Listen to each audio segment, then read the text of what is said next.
These are your Mavericks. I know you want to make a call here. It was inadvertent whistle is what the call was at the end.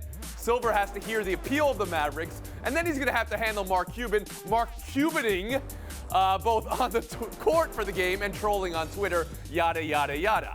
Tim, point blank, does the NBA have a refereeing crisis or a Cuban crisis?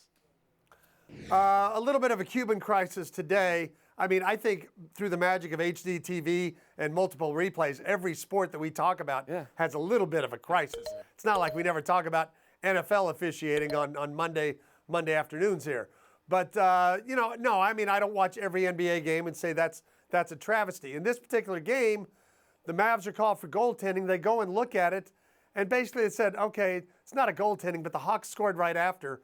Let's make it an inadvertent whistle and count those 2 points. I don't think there's anything in the rule book that can possibly allow the officials to do that. So I understand Cuban going a little bit nuts. Maybe he went a little more than a little bit nuts. He hasn't done that in a while. He hasn't. I mean, it's been incredible restraint. Maybe it's because the team hasn't exactly been where they were a decade ago. But to say this has been a problem in the NBA for 20 years, 2 decades, like he did, Tim Kalisha, and dredging all that up, how do you think Silver hears that? I mean, that's what's going to get him fined or whatever they come up with. But he really doesn't care. He's never cared about the fines. He's cared about calling attention to things that he thinks need to be fixed. Maybe he thinks it's worse than it is. I don't know. Clinton Yates specifically, Cuban, bringing up how referees are brought into the league and how they're trained by the referees that he believes are initially the problem and the 20 years of the problems. What do you think Silver hears in that?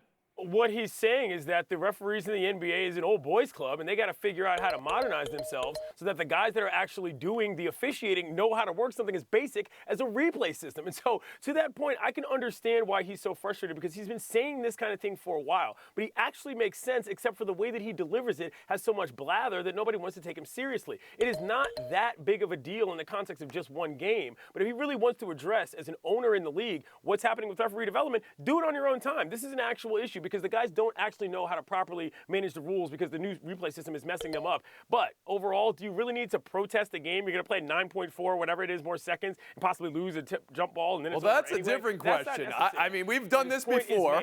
There was the Harden dunk earlier in the year, right? Wasn't it Harden? And I mean, it's just like we get to a place where the appeals are always denied and we move on. But Frank Isola, if you could separate Mark Cuban from the fact that someone's lodging a complaint about the refereeing in the league.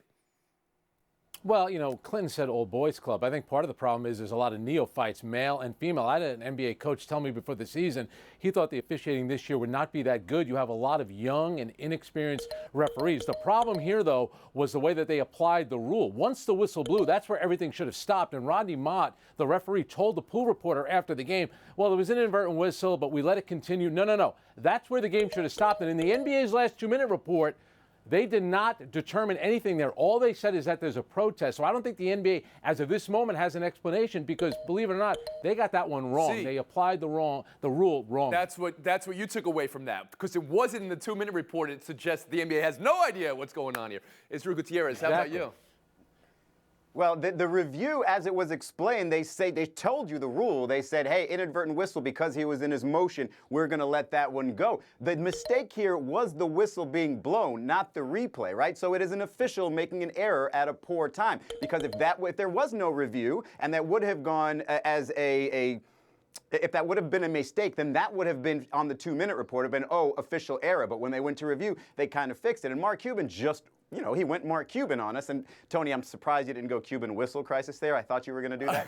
But I think Mark Cuban chose this time to go over the top. I don't think there are a bunch of people, better referees, clamoring down people's doors to try to be there. Whether it's training that's different, whether it's the way they select them that's different, there's always going to be some human error, and there was a mistake on that. Something you want to add?